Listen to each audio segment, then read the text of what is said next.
dari kami bisa menggunakan link ujian, dan apabila menggunakan link ujian, dari perangkat yang digunakan oleh peserta didik wajib menggunakan web browser Chrome dengan versi yang terbaru. Selanjutnya dapat diinputkan untuk link ujiannya, yaitu ada di ujian.tka.edufren.id. Kemudian bisa di-enter. Untuk selanjutnya, peserta didik akan masuk ke halaman login. Nah, pada halaman login ini, peserta didik akan diminta untuk menginputkan username serta passwordnya. Selanjutnya bisa diklik tombol login. Selanjutnya, harap dipastikan bahwa akun yang digunakan untuk login sudah sesuai dengan nama peserta didik. Pada bagian pojok kanan atas bisa dilihat nama akun yang digunakan untuk login. Karena sebelumnya saya menggunakan akun atas nama Bayu Aji, maka pada bagian pojok kanan atas akan bertuliskan Bayu Aji. Harap dipastikan untuk akun yang digunakan sudah sesuai. Selanjutnya pada bagian kiri akan ada petunjuk umum pelaksanaan simulasi TKA 2026. Nanti bisa dibaca terlebih dahulu oleh peserta didik, bisa diarahkan, dan setelahnya bisa dimasukkan untuk tokennya untuk dapat mengaktifkan bagian konfirmasi data peserta di sebelah kanan. Kemudian setelah dimasukkan tokennya, bisa disesuaikan untuk tanggal lahirnya, dan diklik konfirmasi. Lalu bisa kita klik mulai untuk masuk ke halaman ujian. Nah, di sini sudah masuk ke halaman ujian. Ketika sudah masuk ke halaman ujian, maka akan langsung berubah menjadi full screen. Pada halaman ujian juga telah kami sediakan beberapa fitur yang dapat dimanfaatkan, yaitu diantaranya yang pertama ada untuk mengubah ukuran font soal, baik itu diperkecil ataupun diperbesar, nanti bisa menyesuaikan dengan kebutuhan dari peserta didik. Kemudian ada informasi soal, yang akan menunjukkan jumlah soal yang dikerjakan, kemudian ada yang sudah terjawab, masih kosong, ataupun yang ragu-ragu.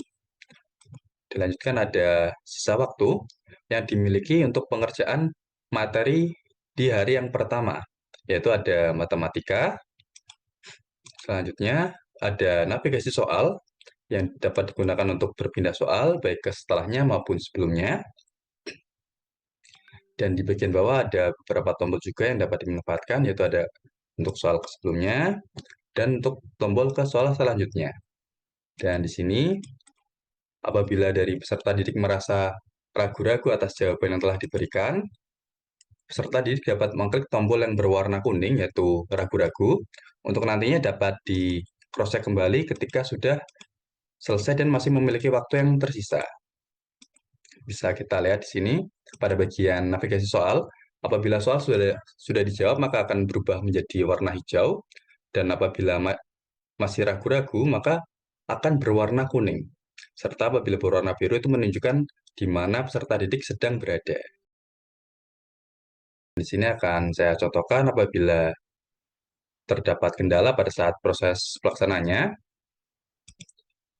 Dan diinformasikan juga ketika peserta didik kita keluar dari halaman ujian, maka akan otomatis terlogout. Dan ketika peserta didik terlogout, maka perlu untuk dilakukan reset peserta. Untuk melakukan reset peserta, Bapak Ibu bisa mengarahkan peserta didik untuk masuk kembali ke akun yang sama, menggunakan username dan password yang masih sama.